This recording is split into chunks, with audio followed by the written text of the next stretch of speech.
যদি এখনই পর্যন্ত নির্বাচন হয়ে যায়, নির্বাচন হলে বিএনপি ক্ষমতা আসলে আওয়ামী লীগের নেতাদের আর বিচার হবে না, কারণ কেউ না কেউ তাদের সঙ্গে কোনো না কোনো ভাবে সম্পর্ক। আসসালামু আলাইকুম, সম্মানিত সুধী দর্শক মন্ডলী, সকলকে আন্তরিক সালাম, ভালোবাসা এবং শুভকামনা জানাচ্ছি। সেই সাথে আপনাদের সুস্বাস্থ্য এবং দীর্ঘায়ু কামনা করছি। মহান আল্লাহ রাব্বুল আলামিন পবিত্র রমজানুল মুবারকে আমাদেরকে তাকওয়া অর্জনের তৌফিক দান করুন, আমিন। সম্মানিত সুধী দর্শক মন্ডলী, অবশেষে আমরা জানলাম ছাত্রদল কেন চাঁদাবাজি করে।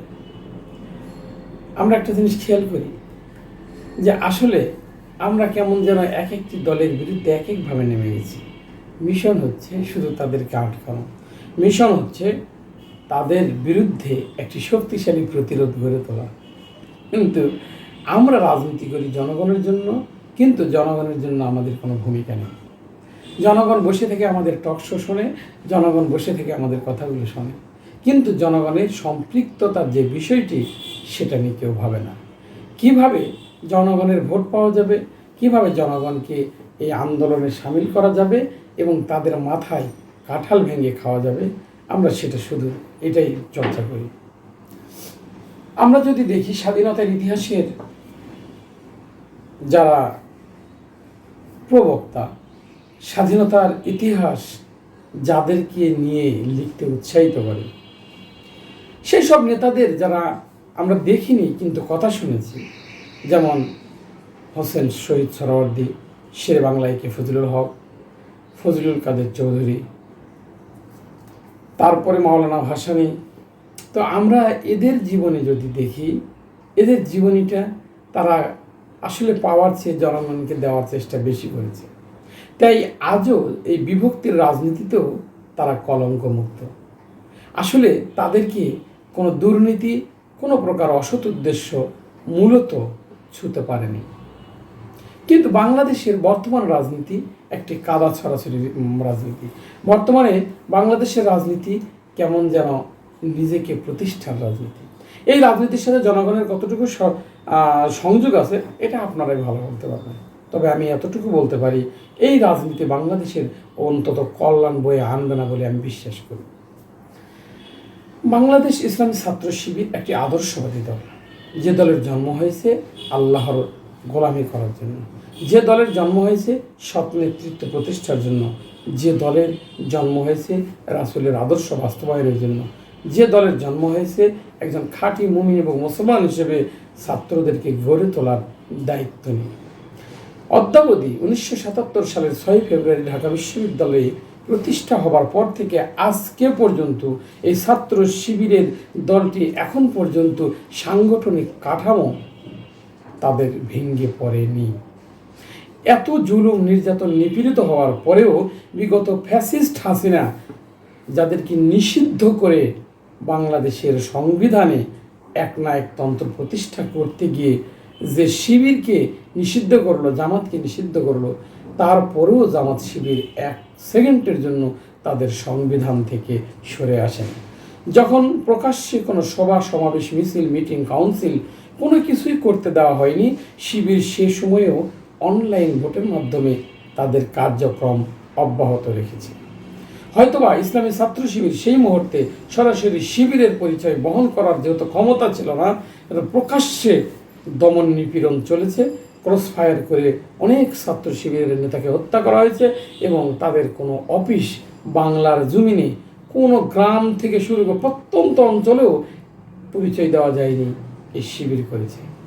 সেই মুহূর্তে বাংলাদেশ ইসলামী ছাত্র শিবির বসেছিল না, তারা নাম, ব্যানার, পরিচয় ছাড়াই ছাত্রদের কল্যাণে কাজ করেছে। ছাত্রদের মেসে ওঠানোর ব্যবস্থা করে দিয়েছে, ছাত্রদের ভর্তি কাজে সহযোগিতা করেছে।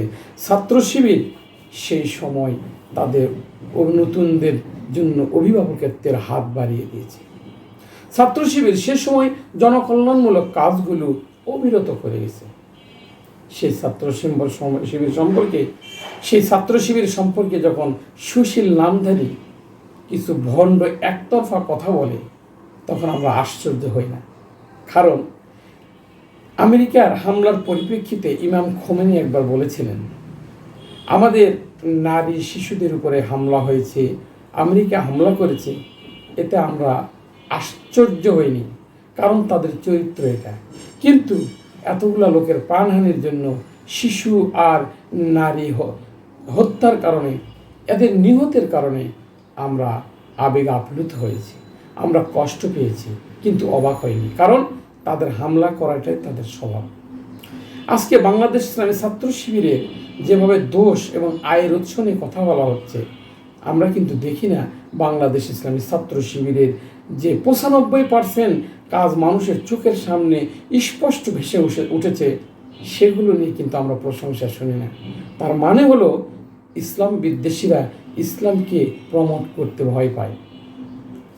যাই হোক, ইসলামী ছাত্র শিবিরের যে লক্ষ্য উদ্দেশ্য, সেটা কোনো মানুষের জন্য নয়, শুধু আল্লাহর বিধান, রাসূলের আদর্শ এবং একজন ছাত্রকে আল্লাহর গোলাম এবং রাসূলের আদর্শের সৈনিক হিসেবে কোরআন থেকে তারা গড়ে তোলার চেষ্টা করে। তাই ইসলামী ছাত্র শিবিরের পক্ষে যখন কেউ কথা বলছে, তখন সাথে সাথে উপস্থাপক ধরে ফেলে। আমরা আজকে একটা টক শো আপনাদের সামনে তুলে ধরব। সেটা হলো, আপনারা সবাই জানেন, হিন্দু মহাজোটের মহাসচিব অ্যাডভোকেট গোবিন্দচন্দ্র লাল। তো অ্যাডভোকেট গোবিন্দচন্দ্রের কাছে আমরা শুনে আসব অবশ্যই জামাতের আজকে এখনো পর্যন্ত তো জামাতের বিরুদ্ধে কোনো টেন্ডারবাজি, চাঁদাবাজি এই সমস্ত খবরাখবর তো আমরা কোথাও পাইনি। তো সেই দিক দিয়ে মনে করি যে মানে ব্যাংক দখলের খবর আমরা পেয়েছি এবং ইসলামী দল, আমি ইসলামী দলের সমর্থক না, আমি ইসলামী তাদের কোনো সদস্য না, তাদের কোনো দলীয় না, কিন্তু বাস্তবতার প্রেক্ষাপটে জামাতকে আজ পর্যন্ত কেউ, জামাতের কোনো কর্মীরা কোথাও চাঁদা তুলেছে কিংবা কোনো জায়গা দখল বেদখল করার চেষ্টা করেছে, এই ধরনের সংবাদ তো আমরা পাইনি। তো সেই দিক দিয়ে আমরা মনে করি জামাত একটা সেবামূলক দল, জনগণের কাছে ধীরে ধীরে জামাতের তো গ্রহণযোগ্যতা অনেক বাড়ছে। দেখুন, গোবিন্দচন্দ্র যখন বলছেন ছাত্র শিবির জামাত শিবিরের জনপ্রিয়তা নিয়ে, ছাত্র শিবির এবং জামাত ইসলাম নিয়ে যখন জনপ্রিয়তার কথা বলছেন, ঠিক উপস্থাপক টেনে আনলেন বিএনপির ছাত্র দলের কথা। কিন্তু গোবিন্দচন্দ্রের জবাবের সামনে টকশোর উপস্থাপিকা কি বললেন শুনুন। আপনি কি মনে করেন যে বিএনপি গ্রহণযোগ্যতা কমে গেছে, জামাতের গ্রহণযোগ্যতা বেড়ে গেছে? অনেক কমেছে। আপনার এই 5 তারিখের আগে বিএনপির যতটা জনপ্রিয়তা ছিল, এখন কিন্তু অনেক কমে গেছে।